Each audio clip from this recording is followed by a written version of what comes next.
welcome to Pickwick's Pens. This is the first discussion piece. This is Nathan Jones, my special guest. I'm your host, Josh Story. Let's start off with a nice little introduction. I wrote something. It's beautiful. It's totally worth it. Okay, so you work endlessly at multiple jobs between fulfilling people's insatiable desire for coffee, enabling audiophiles across Springfield, and trying to course correct our youth in a systematically liberal department at a college nearby. Yeah? Yeah. That's an interesting way to put it, yeah. All while you run a YouTube channel about movies that you actually watch. I've come to the conclusion that the reason you haven't bought a bed is simply because you don't sleep. Because I would never have that much time to watch that many movies. Sure. That's my personal problem. Time is a very valuable thing that I'm very, let's just say, I'm very picky with how I spend my time. And like you said before, I have several jobs. Yeah. And a lot of these jobs, for me, really, to me, puts forth what I really enjoy about life, honestly. Yeah. It keeps me busy. And these movies, I don't watch them every day. You'd think I would all the time. That's the only thing I have to assume. Yeah, I don't every day. No. I divvy my time out as much as I can, so where I can kind of allow myself maybe, I don't know, about 3 or 4 times a week watch a movie. So yeah, and that's literally what I do. And yeah, I actually do sleep 7 to 8 hours a week. That's amazing. 7 to 8 hours a week. 7 to 8 hours every day. Never. That's what I mean. No, I do it every day. Every day. That's sleep's good. Important to me. Sleep is good. Cool. Well, and we're also doing. This is the first conversational piece. This is the first one, so we're featuring a beer in each one. One of the shows that I watch on Netflix that I love a lot is Comedians in Cars Getting Coffee. Jerry Seinfeld always picks a specific car for every specific comedian that he takes on this. My thing will be a beer. This is my cat Belle. That's going to happen. But the beer, so I messaged you. I asked you what beer you like, and you said Dogfish Head was a good brand. You like craft. Yes. You also said you like darker beers. So this is Palo Santo Maroon, or Marron? Palo Santo Marron. Yeah. Wood-aged brown ale. It's got an incredible flavor. Yeah, it's strong. Very strong. It's 12% alcohol by volume, so it's really strong. Dogfish Head is fairly local. I want to say, yeah, it's fairly. Delaware. Delaware. I guess I'm not. Delaware. It's craft. It's when I say local. Cheers. Yeah. When I say Dogfish Head. When I say local, I mean in the United States, of course. Yeah, America. Yeah. But no, I guess so. Palo Santo means holy tree, and it's actually aged with a wood that's specifically from Portugal, and it's really hard to find this wood. They bought a bunch of it, and now they just kill all the trees for it, just for this beer. That's what matters most is the alcohol. So yeah. Anyways, I've got some interesting questions. Yeah. So, being a movie guy, you first of all, you run a YouTube channel. So you're the first person that I've ever met that has ran a YouTube channel, and part of that has inspired me to run one. Yeah. What would you say about running a YouTube channel? Anything really? Well, since you're starting out now, and I also started out not too far. It's been 4 months, 3 months, something like that. For me? Yeah. No, a year. It's been forever. Yeah, it's been a year. I only hopped on the train recently, though. Yeah, it's only been a year for me. However, I jumped in right around the YouTube adpocalypse. I don't know if you're very familiar with that. I am. And so it probably wasn't the best time for creators to jump in. And honestly, it's not the greatest time for us to join in right now either. It's hard for us to pick like an audience. And so it's really encouraging. Well, yeah. I mean, well, for whoever watches this, usually it's going to be our friends first, and that's what. Absolutely. And to me, that's what matters. And I'm not with my YouTube channel. I'm not looking to make money and make this a thing. I mean, if it becomes that, it'll be natural, right? I want it to be as natural as possible. And you just so happen to stumble upon this greater existence where you have a huge fan base that you can actually make lucrative. And it takes time. Yeah. And that's the big thing. And like I said, I've been here for a year on YouTube, a year and like almost a month now, and I've amassed 340 something subscribers. That's great. Which is insane, actually. For it's almost one a day. almost one a day, right? It's almost one a day, almost a whole year. So that's good. That's good news. But it really depends on the kind of content that you're talking about, right? Yeah. Now I've hit on to a market that I think that a lot of people really, for some reason, really enjoy, and that's movies. But there's a lot of people talking about movies on the internet. Yeah, there are. And it depends Major on industry. Yeah. So how I started out was a lot probably how you're going to start out too. Except you have better lighting than I do. You got a better setup than I do. I spent a lot of money. You spent some money on this thing. It's delusional, I know, but it's great. I actually am very envious of it because he's got better equipment than I do, and I'm in this a year for a little bit. But it's hard starting out because I didn't really know anything about editing. I didn't really know anything about lighting. I didn't know anything about anything because I'm one of those people who wants to do things on my own. Yeah. I don't really like asking for help. And so that's one of my issues as a person in general, but I think I'm getting to be a little bit more open towards listening to other people and understanding these things. And so, it's just, I think it's because I've known a lot of people in my life who are supportive of me, is how I started this entire thing out. Yeah, makes sense.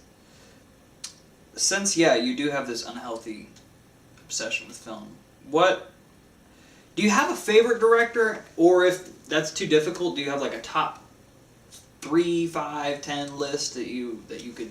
Yeah, I can kind of off? describe what I like in films and why I like them so much. It's actually taken me a while to kind of figure out why I like films so much. Yeah. And you think it's inherent to be like, hey, I like this because of X, Y, and Z, but I think for the most part, I don't think anyone actually understands why they like things until they really actually explore themselves a little bit more. I agree. And so with me, I've realized lately that I really love stories. Like I am absolutely obsessed with different people's stories and different takes on it. Even if it's like an unoriginal idea that we've seen a million times before, I like the original takes on it. And I like to see if it's well done, if there's good character development, if there's good cinematography, if there's good photography, etc., etc. Good dialogue, the message. Even if I don't get behind the message on some of these things, because I don't agree with every movie I watch. Mm-hmm. However, I can still tell if a good movie is a good movie. Yeah. And I mean, I don't know if that's because I watch so many movies. I can overcome that kind of, I guess, just bias. Mm-hmm. that I initially have. That every human actually has a bias of some sort. Yeah. I don't know if. I think it's just because I've been involved with it so much that I understand, even if I don't agree with it, that I can see this as a piece of art, and I can see this as someone's story that maybe I don't latch onto, but it's impressive enough for me to understand. I can empathize with it a little bit. Yeah. Right?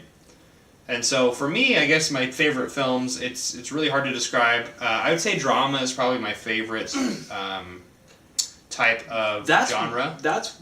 I would have to say that's mine as well. I don't like...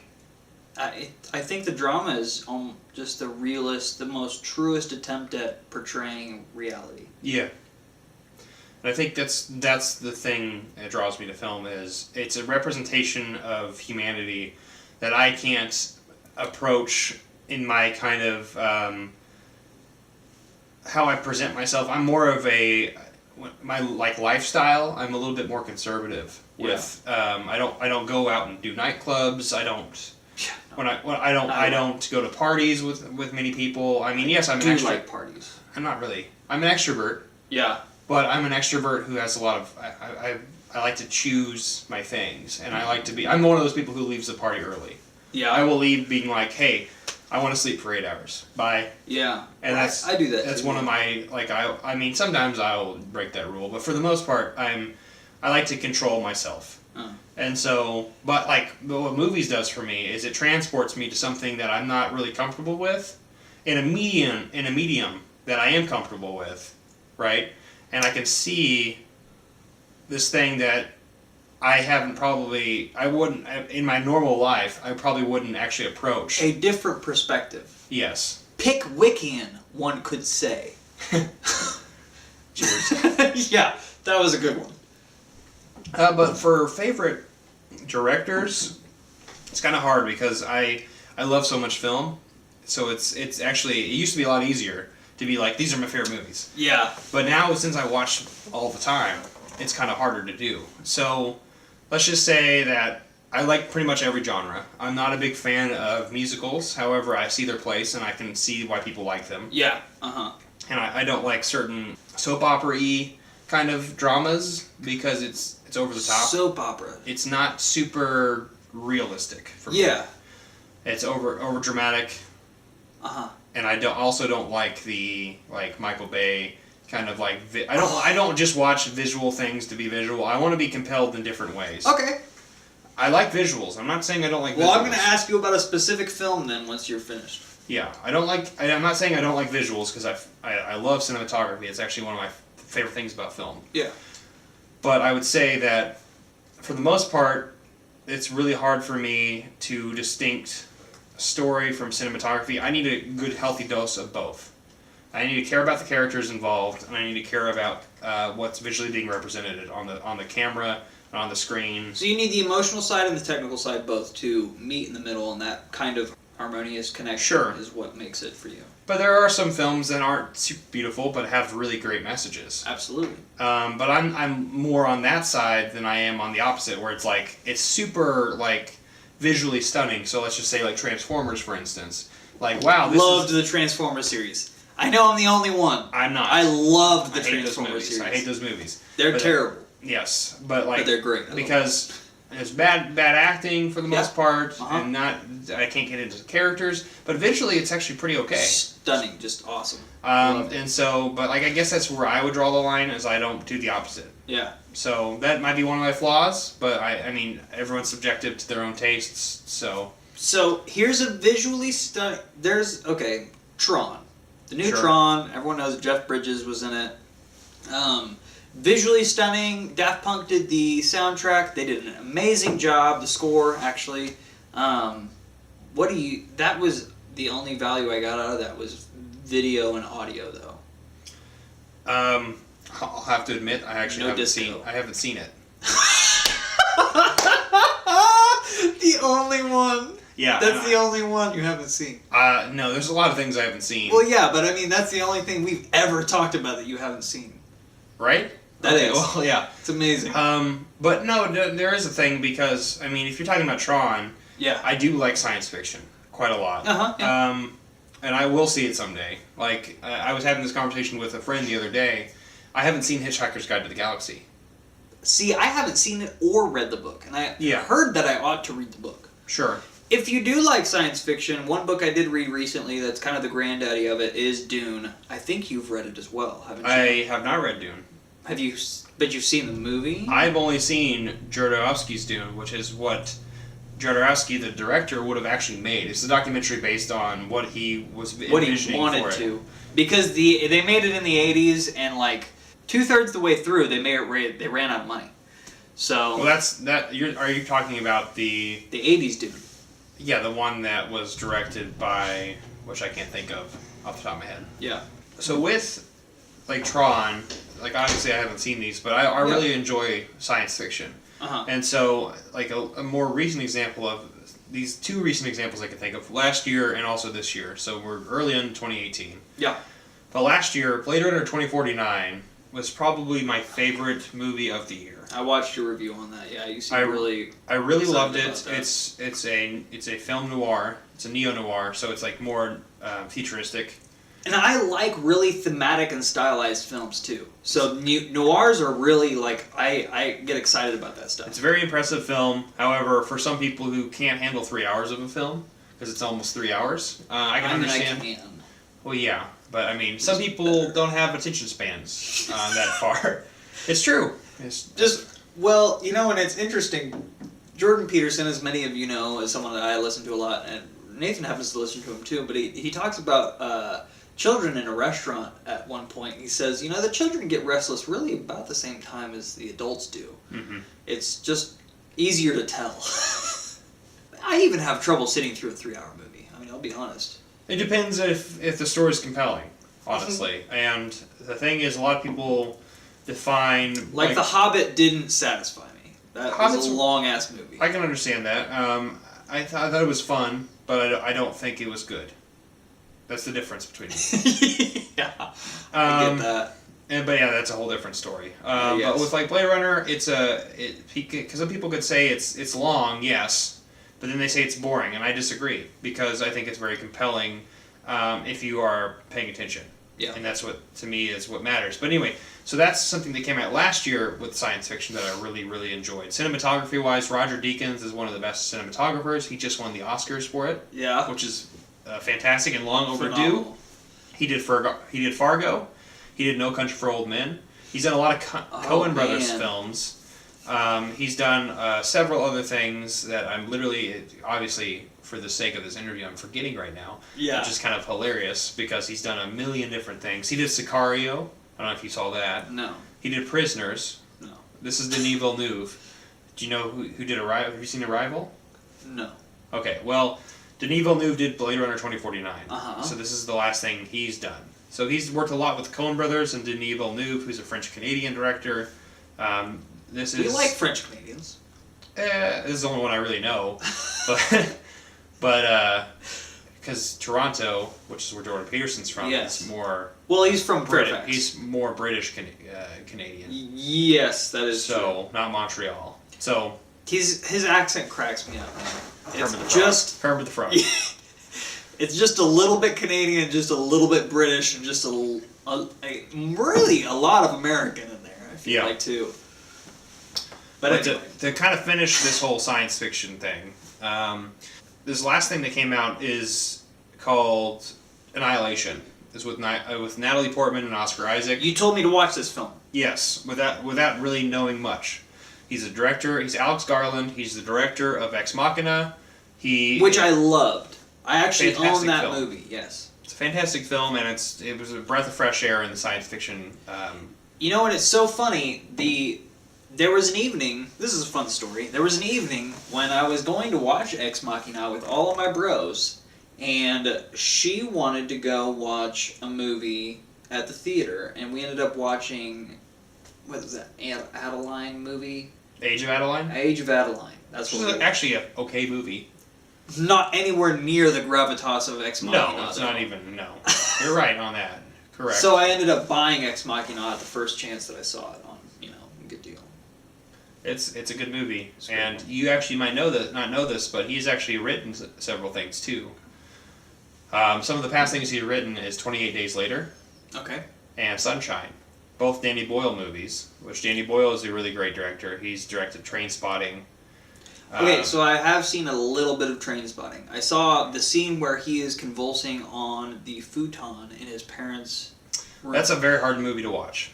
But I haven't seen the whole thing. I heard there's a couple other scenes that I need to see if I'm going to see that movie. It's a good film. However, I love Ewan too. Yeah, Ian McGregor is fantastic. Yes. He's one of those directors.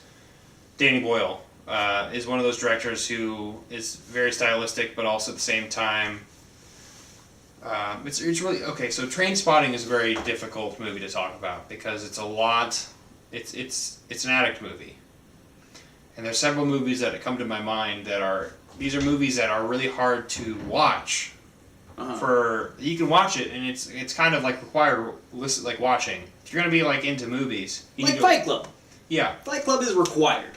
Sure, but in a different sense. Yeah. These are more about addicts. And I'm talking about you are getting to the nitty-gritty of addiction to drugs, to the human condition. So it's a really gross film, but and it's really hard to watch, and it's kind of, you really don't want to watch it again. However, once in a blue moon, you might want to watch it. And so movies that I can think of... Kind of like Schindler's List, maybe? Different way. Well, in a different way, yes. Not an addict movie, Yeah. but one of those movies that you have to watch, but you really don't want to see again. Sure, yeah. It hits on topics that are not comfortable for humans to watch. It's not a rom-com. They're epiphanies of our darkness. Yes. So to speak. And so it reflects on the human condition, on the negative side of the human condition. Yeah, definitely. And so movies I can think of that are like Trainspotting are things like Requiem for a Dream, which is a very... Haven't seen it, I know I ought to. It's on the list. It's one of Aronofsky's... Darren Aronofsky's a director. He's recently directed... Is he Russian? No. American.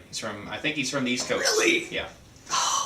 America, the melting pot. It's beautiful. Melting pot. But he's directed this really, really gross film that you don't want to watch much of. And, I mean, I can understand that. Yeah. And so, Trainspotting is another one of those kind of films where it's like, you don't really want to watch that. I agree. But, make a long story short, most genres, and in fact every genre, has something that, in my opinion, has something for the human condition and also just for storytelling purposes. I think is a good film. And in fact, recently, over the last 2 years, I've really enjoyed a lot of romantic films. Mm-hmm. Because I used to be, obviously, you have that kind of, what's the word? Kind of societal expectations. Societal expectations. You're thinking like, okay, I'm a male, I don't need to watch these romantic films. Like, Princess Bride's a good example of something that's actually good. Yeah, I totally agree. Like, that's a movie that anyone would judge you for watching, but everybody loves that movie. It's fucking fantastic. It's a great movie. But if you look past that, like that kind of gender, like it's more of like a neutral kind of film. It really is, yeah. Well, it's got so much. It's got so much to offer. Sure. But there are actually a lot of really good romantic films. And I think for males, especially me, I think it comes with age and experience. So when I say that, I mean, and also a little bit of self-reflectivity. Which makes sense. There's the cat. And there's Belle. She's a little bit less intelligent than the other. But yeah, overall, they're pretty cool. I would say these films, for me, in fact, I'm looking towards the future of my own career. Yeah. Because I know how we've you're saying... talked about this recently. This is exciting. I know you're saying that I've been working a lot at a record store. I teach. I also work at a coffee shop. Yeah. I like to be busy. Yeah. And lately I've been thinking about how much I love film, and I'm thinking about potentially looking into getting a film degree. Yeah. Actually. Which I think you ought to. Which there are two schools of thoughts that I know that people are like, you don't need to go to school to learn about film. You just need to be... I mean... Yes and no. But I've seen both sides, and I'm one of those people who wants to be educated. I like education. That's why I'm in education. That's why I teach. Yeah. I love teaching. I love learning. So would you teach film if you got this master's degree? Perhaps. I don't know if I'm qualified for it as much. Are you kidding me? You've got a bachelor's degree. You've got a master's degree. And this would be your second master's degree. And sure. It would be in film. And your other degrees are in communication? Correct. So, okay, so the difference between... Donde? Where's the line? La problema. Where's the problem? For any of you American speakers who don't understand Spanish. Don't know Spanish. The problem to me is, okay, so at least in my department, there are some schools out there in universities in America that kind of mix communication and mass communication together.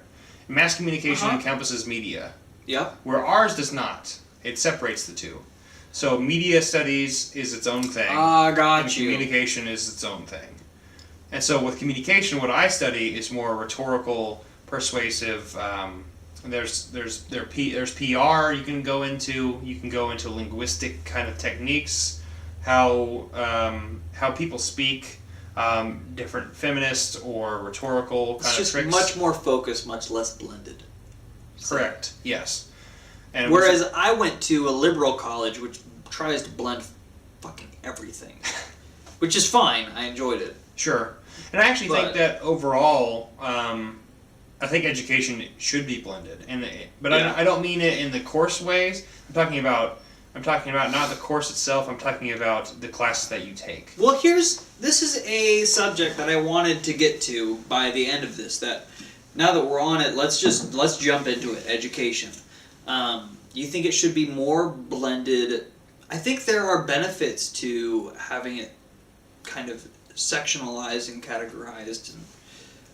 But what do you think? What would you say the goal of education ought to be? Not even what it is. Maybe what it is and what it ought to be. Even if that. Well, for me, so I've always been one of those people who really, I've always liked learning about different things, and I didn't really know why.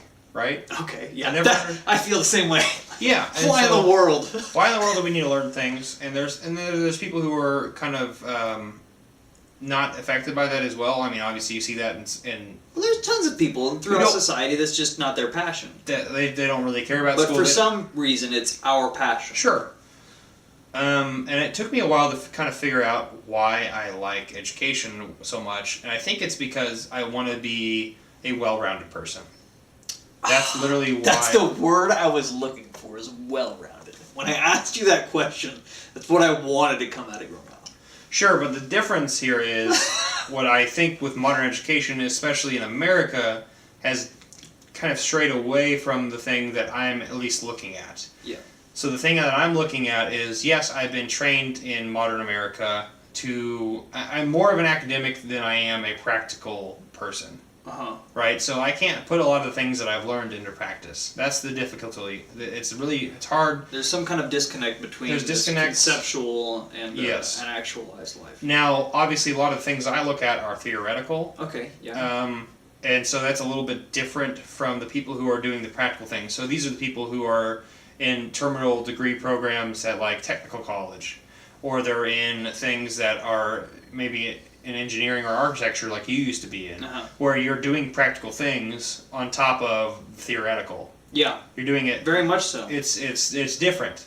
And so with my degree, it's more theoretical and less practical. I am not dissing this at all. I actually think I'm a conceptual learner. I like big ideas. That's the kind of stuff I like. So I'm actually a lot worse at the practical things.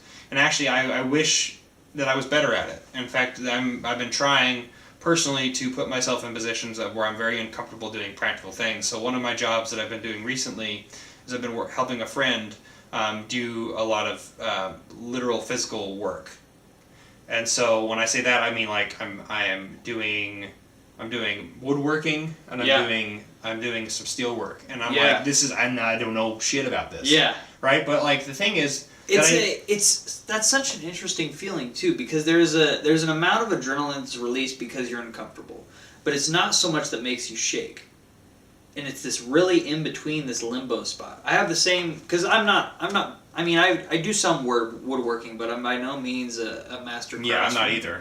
Not even close. Yeah, so you get in that environment, and it's interesting. Testosterone kind of takes over a little bit, and you can achieve the physical thing that you need to do. But it is an uncomfortable situation. It's interesting. It's an alien feeling that, because you're so trained, especially within the things that I've been learning throughout my life, I've been more of the theoretical and the big picture kind of things where I'm not really pursuing the practical elements of it. And that I believe in the kind of ancient Greek kind of well-rounded person. Mm-hmm. And so what I mean by that is, I want someone to be physically active, so they're doing things physically. So gymnastics. Obviously, I'm not the best representation of that. No, obviously there's different. Obviously, this is 2018, so it's a little different. But I mean, I want people to be physically healthy. Yes. Mentally healthy. Absolutely. And also just community minded. And when I say that, I mean very community minded in the friend groups that we have, the family that we have, the local kind of arena that we're looking at. And so, whereas I know that in politics today, we're looking at the globe more so. And which is, gosh, globalism has done incredible things, hasn't it? Yes, but also I don't think it's the best way to look at life. It's too much for the human brain. Yeah, I agree. And I think, yes, we got to this point where we're connected more and more, but the thing that I fear is because of, like, let's just say we have social media, obviously, this is a great representation of how in synced we are, but also at the same time how disconnected we are. The most incredible social experiment ever made, I think. It's breathtaking. But it's also really daunting, the challenge, Absolutely. Because we don't get a lot of substance. So, like, for instance, another reason why, and I'll go back to film, the reason I really enjoy it is it's so self-contained, right? And so I'm not bombarded with all this information where, like, you could see one news organization talking about it one way and another organization talking about it the other way. In fact, as a consumer of a film, let's just say I'm watching this thing and I'm making up my own assumptions of it all. Yeah. And so for my channel, for instance, I really enjoy being the one to be like, okay, so let me look at this objectively, as much as I can, also subjectively, because we're all human. We all enjoy something, and we can either like something or not like something. But I can be like, okay, so I just watched this film. How am I going to make this review, or how am I going to talk about this film without really giving anything away, and kind of giving it its fair due for people to really check out or not check out this film? And so it's not my job to tell people to go watch something. It's my job of like, hey, if you are my audience and you want to listen to what I'm saying, then if you want to do what I'm telling you to do. We all want that, but we have to actually have to act a little bit more reasonable, and understand that we are just as human as everyone else is. I just may have seen more films than they have. Yeah. Or I may know a little bit more about that. And we have to trust each other's expertise a little bit more. Nathan's rating system on his channel is 1 to 5 stars, 3 being watch it, 4 being for sure watch it, 5 being buy it. Or own it And, somehow, yeah. And so I would do like 5 categories of 1 to 5 stars and rate the film on the merits of its metal. More so. But I think that's interesting that that's how you do it, because it is for the audience. I'm not one of those people who likes to prepare much when I'm doing my... Yeah. I used to early on, because I was nervous and I didn't really know what I was talking about. Mm-hmm. And honestly, the more and more I've done it, the more comfortable I am with coming up with it naturalistically. Of course. Because I like dialogue. Yeah. Obviously, I don't get that much on my channel. Yeah. However, that's the way I think. Well then, invite me. Yes. The whole channel's about dialogue. We already know this. But with my film is I kind of decide, as I'm reviewing it, what I think this film deserves, a rating for me. Now, I'm not going to say every film deserves a rating, because obviously people can... I mean, we like to put things in boxes. Of course, it's how we understand the reality around us. Yes. We have to categorize. But for the most part, like, there's some things that I like that other people don't, and vice versa. It's inherently going to be just... This is what happens. Yeah. Right? You know, I used to be... And I still am, in certain categories. I'm pretty closed off with some things. Uh-huh. But when it comes to, like, film and other people's stories, I'm pretty open. And that's where I find empathy. I think that's so interesting, because I was watching The Fifth Element, which, if any of you are into really into science fiction, it's a weird movie, and want to go on a trip, watch The Fifth Element. I couldn't get into it, but while I was watching it, I was thinking about, you come into this experience of, and that's kind of what you were talking about earlier. You're in the reality that you're in. You watch the news, and it's just a representation of different realities that are coinciding with yours. It's like you're living in parallel universes, really. Yeah. Because it's someone else's perception, someone else's consciousness that you're living in at the same time. But when you watch a movie, you dispel all understanding of reality, and you accept the rules that are given to you by this film. And you go on a journey regardless of the message. Physics, metaphysics, anything, any philosophy, any understanding, and that's just the way it is. And Fifth Element was a longer stretch for me, and I think that's why it was so hard to get into. But that's kind of what you were saying. Yeah, and I thought of a movie where I may fundamentally disagree with, but I freaking love. Uh-huh. Right? So like Snowpiercer. I don't know if you've seen that movie. No, I haven't seen that movie. So Snowpiercer is a movie that came out, I think, in 2013. Okay. And it's starring Chris Evans, who's Captain America, most people know him Super cool, yeah. Super cool dude. I actually like him a lot. I like Gifted. I like a lot of things I've seen him in. Yeah. The Losers is actually a really good independent kind of comic book movie that he's in before he was in really Captain America. Oh, yeah? But he was in Fantastic Four as well, like the early ones. Not good movies. But he was Johnny Flame. But Flame On? Yeah, He was Flame On guy? He was Flame On guy. That's wonderful. But okay, so Snowpiercer is a Marxist film, and so great. We need more Marxist things. Sure, right. But the thing is, where I accept postmodernism and Marxism is more in film and in art. I appreciate it in these categories. Now, we may differ here, but I can appreciate different subjective truths within because this entire film is about a train. It's post-apocalyptic, and so this train is constantly moving because if it doesn't move, it's gonna freeze. And so, each cart is divided into class structures. And so the back of the cart is the working class, the one who's working for all the people up in the front. And so what happens is there's this event that happens where they're like, okay, well, let's revolt. And so with each cart, they get further and further to the truth. There's, the middle class, the upper class, kind of like the understanding. The bourgeoisie. The bourgeoisie, this whole French kind of proletariat kind of revolution. Yeah. That's what we're looking at. This sounds fantastic. It's actually a really good film.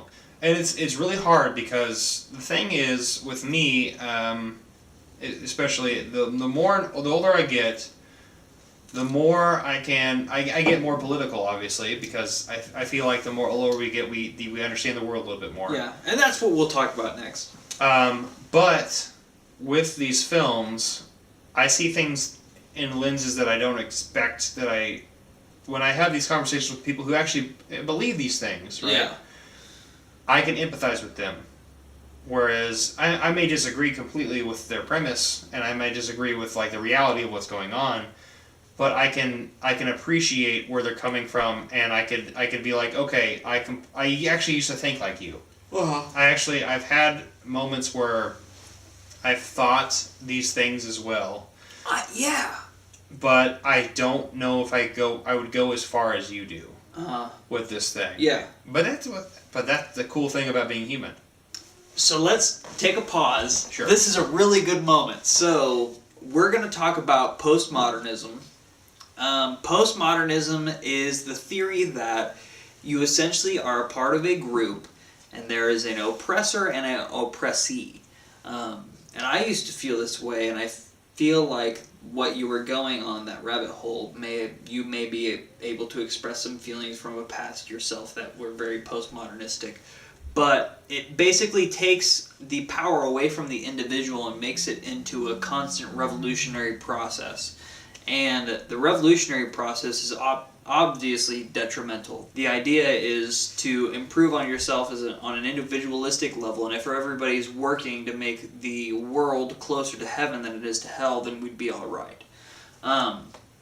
But given the postmodernistic idea and your affiliation with campus life too, and the academia, is what kind of comments do you have to make on this feeling, and even what you've experienced as well as what you think, what you see, or what you think, or what you experience your students experiencing as well? And I can tell my story too. So I don't want to broadly generalize. Yeah. First of all, I would like to point out that it's a sensitive topic. It is a sensitive topic, and a lot of the things that I would say, for the most part, I don't want to be one of those people who says this is how this life is. This is how campus life is, because it's not true. For the most part, life is actually pretty normal. Of course. And we are in Missouri, so this is the Bible Belt. This is the most conservative part of the nation. It's a little bit more conservative, and we're actually more conservative-ish. I don't know how to describe it, but we're not religious. We're not religious hardly at all, but we do land more on the conservative side, I would say. At least lately. Yeah. Because I think both of us have liberal backgrounds. And that's why I'm talking about the past. Yeah. I mean, I identified with postmodernism very much so, without knowing it. And I would say you're probably more... you might be more aligned with that than I am, which is perfectly fine. And that's what I love about America. I considered myself fully socialist at one point. Yeah. And I've liked some of the things that Bernie did, but obviously I took away from, like I was saying with film, is I can appreciate that worldview, but I can't get behind it. I don't think Bernie's doing anything that the postmodernists are doing, though. I can see that correlation here. How I view campus life. So with campus life, for the most part, things are pretty okay. Yeah. However, with some of my colleagues and some of the things that we're talking about, it seems inherently, and some of the people who are maybe watching this may disagree with me. However, this is my own simply observation. Observation, and also this is in my community, and this is within my own. It's a small sample size. It's also it's within my field. Yeah, that too. Yeah, very sure. There's a big swing on postmodernism. So postmodernism has taken over a little bit more so than I would appreciate. Mm-hmm. I was very keen, and actually it was alluring to me early on in my undergrad degree, because I read Nietzsche. I read a lot of things that were kind of just inherently cynical, but also at the same time it's well, what is there actually a truth? Yeah. Because at that time period I was more atheistic. And so I was more into the idea of there was no God, there was no truth. Everything is subjective. People live their own truths. It's relativism. It's relative to what we are doing. However, as I've gotten older, and maybe just start understanding my enemy that I didn't really enjoy at the time. So Christians, let's just say it. Let's say it. This is the Bible Belt. This is what. And so I wasn't really appreciative of them, although they were genuinely okay people, and for the most part, just disagreed with me theologically.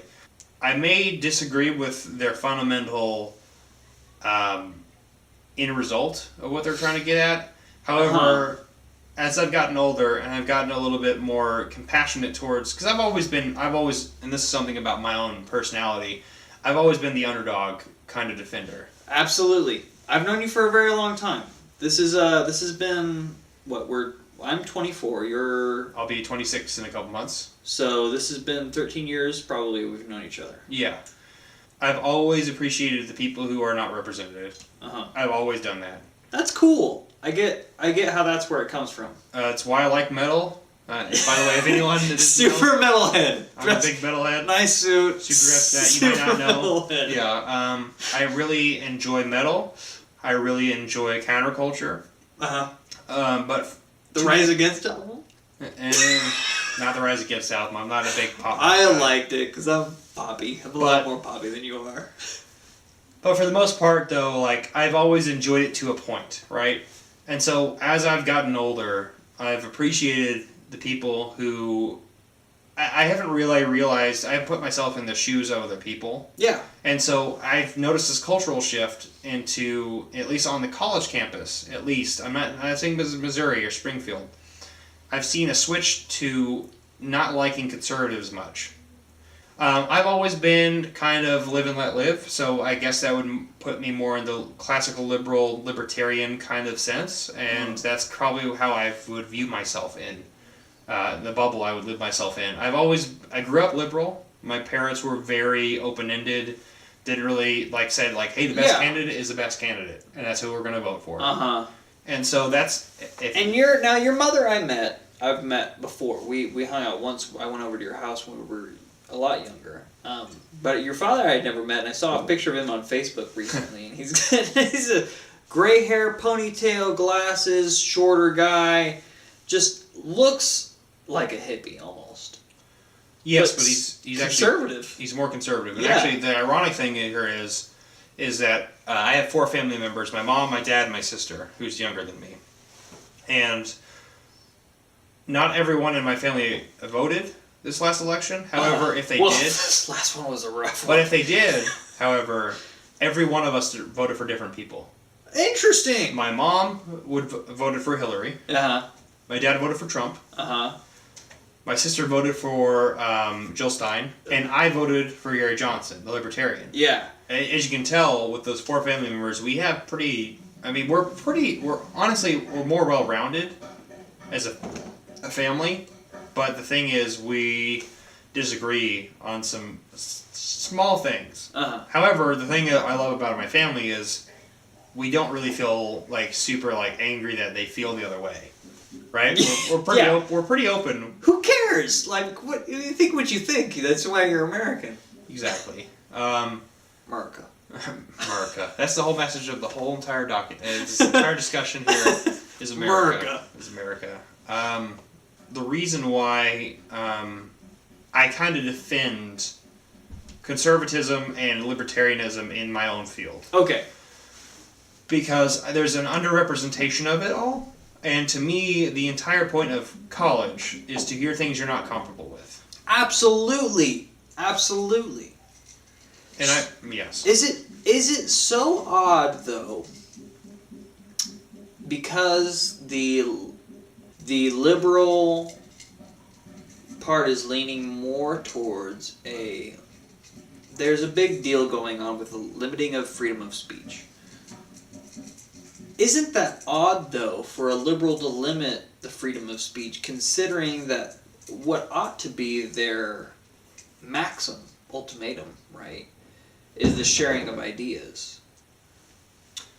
It's a strange shift that I've seen because it's scary, I feel. It is scary because the thing is that with their openness trait that they have, because they're so open that they will excuse certain things of certain cultures or certain things that they'll be like, you know what, I can probably pass by on this thing because, you know what, I'm more open towards being open towards this culture, the understanding that this culture has these rules, and therefore I can bypass this entire so idea their of freedom openness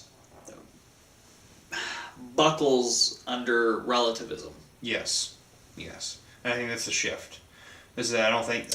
Man, that's tough theologically. Or I mean, just philosophically. It's a hypocritical kind of... Yeah. The older I've gotten, I don't want to sound like an old man because I'm not really that old. Yeah. I'm 24. You're 25. Yeah. I'm clearly not that old, and I'm honestly very inexperienced, and I'm sure I'll have different opinions. Yeah. In 5 years. We both fall in that camp. Sure, and I actually, time is something that changes all of us, and I always love when politicians are like, it's like, oh, I've changed my mind on this thing, and everyone's like, oh my God, why would you change your mind? I'm like, oh my God. Hey, it's okay. So it's being human. Hillary Clinton. Yeah. Was a prime example of that. She had several videos where people talked about her old stances on gay marriage when she blatantly said that she was against it. And it's like, I really wish she wouldn't have just blatantly lied. That was the only thing I didn't like about Hillary. Honestly.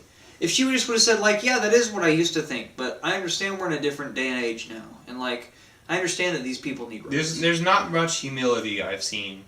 Well, and maybe it's a personal ego issue, yeah. Yeah, well, I mean, if you're running for office, you have a certain nihilistic tendency to... Do you think so? I do. And I don't actually think in nihilism is inherently negative. There is a certain aspect of if you're looking at what you're proud of what you're doing and what you're doing without really if you're all the negative people around you who are saying like you can't do this, or like society maybe on the bigger scale saying like, what are you doing? Yeah. So like for instance on this we're on YouTube. Yeah. And YouTube is lately kind of cracked down on people more so, and also it's harder for people who like us to kind of just start up, right? Sure. And so it just is. That's the reality. I'm just gonna do it no matter what. And we'll see how this goes. Yeah. But it's very hard for us to understand that, you know what, you should be proud of the things you're putting out. You know, I should be proud about the things I'm putting out. And yes, we should accept criticism, but for the most part, we need to have a focused end goal. And when I say end goal, I mean, it could be pretty interpretive. But I mean, like, hey, my goal is I want this open, discussion of dialogue streamlined, and if that's not the case, then if anyone tries to interfere with that, that's on them, and I can maybe take something from that, even constructive criticism. But for the most part, my goal is still there. So ironically enough, and he hasn't seen anything that I've recorded so far, but the intro video actually does make that a point. The goal really with the channel is to have a dialogue with the audience. And really, I feel like the process by which we come to truth is dialogue, man. That's important. Wow, what a rabbit hole. That was really good. let's see if we've got anything else. Will we talk a little bit more about school? How I kind of view the direction of how students should be taught? Or like not how I... Yeah, so I actually want to be a teacher in the future. I actually would love to be able to go back to school. Currently in my situation, I don't think it's going to be in the cards. I will probably end up being a trainer of some sort, an area. And training is a different facet of teaching that I actually think is really, really great and especially practical. Yeah, I thirst for that educational facet of my life. But as an educator, like, what do you think? What do you feel? What are you thinking? Like I said, I want some more well-rounded individuals, right? Okay, good. Now, it's really hard to do when we have quotas and state kind of representations of what's going on. So we have like math testing. Do you remember when we were in education, when we were in elementary school, we had math testing, we had state standards and quotas that we were trying to meet. So with a lot of my work that I've written, I've been in the communication field for 5 years now, and not very long. Mm-hmm. And obviously, I've gotten 2 degrees under my belt because of it. Yeah. However, lately, in the last 2 years, especially in my master's program, I've really focused on literature. So English literature. English literature. No, just like literature. I'm talking about more like English literature, Russian literature. Literature that is more the classic variety, and understanding that, like, okay, so these are archetypes, Jungian archetypes. We could talk about that later. Yeah, we can talk about that later. That'd be fun. But like a lot of these things are stories that are propelled throughout history, that are just retold in different aspects and different cultures and different contexts of what's going on in the time period that they are presented. Yeah. Now, I would say that a lot of the things that I haven't really tackled into it too much. I just highlight them when I write, because I take a whole different paper, obviously, to really get involved and really distract my own message from what I'm trying to say. Yeah. And so I don't really want to get into it. I don't want to pigeonhole myself into like let me tell you about this one thing about Dostoevsky. I don't want to do that. I don't want to do that at all. Because I mean I'm focusing on my interpretation of all these different facets of my own life. But I want to insert more classical literature. And when I say that, I mean literature that speaks on different themes that are connective throughout time. Now, I've noticed as a teacher in the public speaking context is I'm a basic course. This is a basic course, so a lot of people don't want to be there. Yeah, intro to public speaking is what he teaches. And most people, I've heard of people crying in that class. Like, you have to work through genuine or anxiety. A lot of anxiety. I haven't had a person cry yet. I've had a lot of people like kind of stop and they're like, okay, let me start over. Like, it's okay. Cool. Kind of a thing. And I mean, I understand. I'm pretty laid back, and so for the most part, I haven't had many people push back on that. And I mean, obviously, everyone's different. And it's not about what it is; it's about how you grow. Exactly, and that's the thing I'm proud of. That's why I like that class so much. Is because it's like initially it's a bastard to start. Yeah. And then terrifying. It sucks. And then at the end of it all, everyone's like, I am glad that I went through that. You learned something. Yeah, you learned something from that.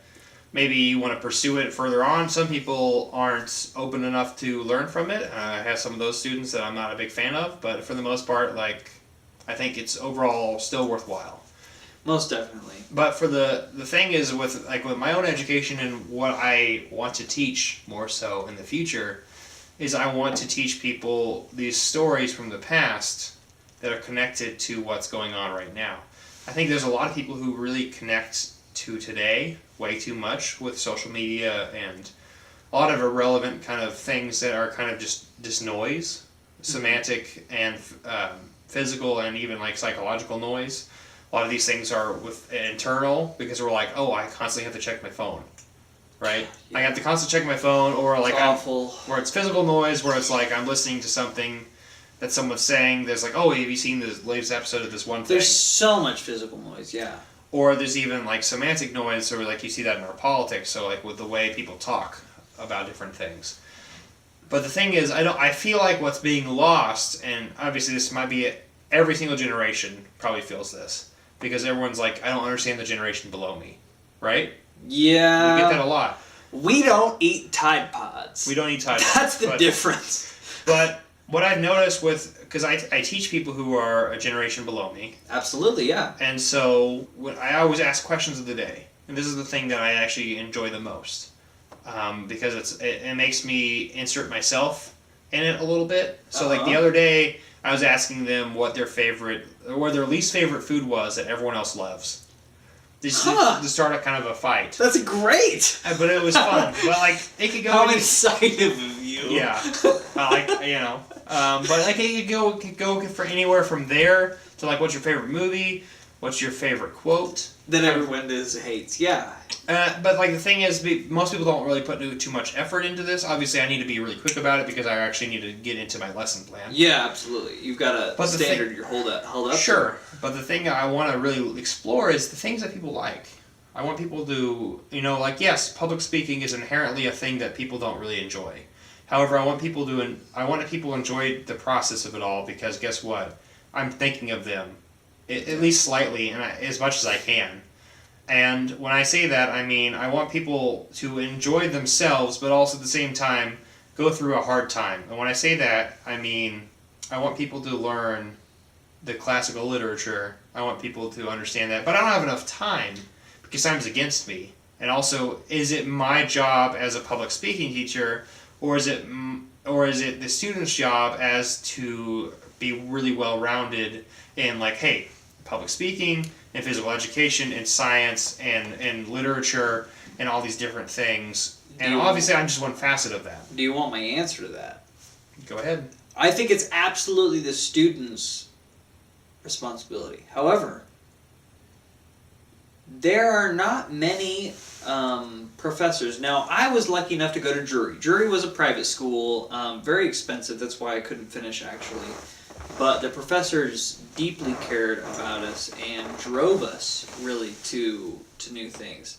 Now, I never have gone to MSU, but I have gone to OTC, which is where most people start. And where the professors, quite frankly, are there for a paycheck. Yeah. They're a community college. They're not everyone, but some. Yeah. They're not there necessarily to invest in their students. I was lucky enough to be a part of that. And I think presenting a reading list, per se, since you're in communications and that's not necessarily your forte, just having some kind of resource that they could go to maybe pick up some of these things by people like Dostoevsky, by people like Nietzsche, by people like Hobbes. Yeah, Thomas Hobbes. Yeah. You can read people like David Hume. You can read people like John Locke. You can read people like Karl Marx. Even Karl Marx. Yeah, well, like be well rounded on this thing. Exactly. So that's. I think it's the job of the student, but I think, man, the student-teacher relationship. It's like I've had teachers, like true teachers, that I hold to such high, in such high regard, and it's the reason I went into education. It's 'cause yeah. Yeah. The people who taught me, like the most difficult class I ever took, I still remember, and the people who taught me how to draft, I still remember, being in architecture, and the people who taught me theory, I still remember. It's just such a heavy thing. Like, you have the ability to impact those people's lives. I think that's what draws me to education as well, is ultimately that the individualism. Like we talked about with politics. I mean, the general idea is not to associate yourself with a group, but to become the ultimate individual. There's a difficulty of the people who want to be there and the people who don't want to be there. And I don't think people realize until maybe after the fact that they're like, you know what, I actually learned something from that. Mm-hmm. And it's rewarding, but it's also really challenging because of the time aspect of it all. Yeah. So I don't have enough time to talk about all the things I want to talk about. But there's also like that whole aspect of I need to cover this, and this because that's what our department wants. Exactly. Yeah. And so I think there's a clash between individuality as a teacher, what do you want to teach them in general, like about just life, and also what the curriculum is there's a clash there, and you can't cross certain boundaries. Yeah. Because you're almost a public figure. Yes. And so that's why. I'm held to a different standard. And so... But at the same time, you are expected to press boundaries by the nature of education, like we talked about. Yes. But I have to be very careful It's an interesting balance, yeah.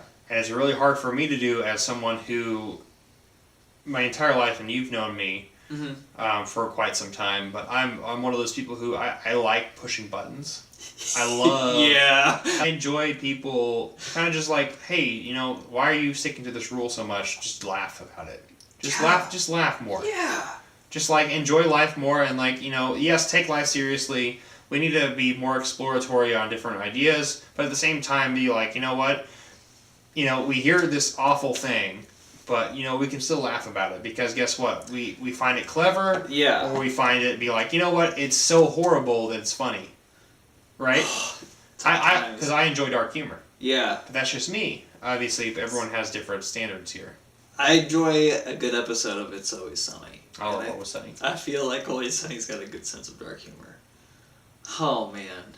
Well, goodness gracious, we've talked for quite a while. I think I've got enough material to edit through and put out a good video, don't you? I think so. I think so? Yeah. Oh, God. Well, thank you so much for coming on the show, and thanks, everybody, for watching. If you like it, then like it. If you dig it, then share it. If you have something to say, then comment. And hopefully you made it this far. Hopefully you made it this far. Yeah, if you've made it this far, it's amazing. I thank you very much. This is the first one, so that means a lot.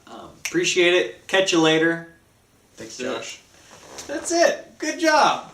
Yeah, that was fun.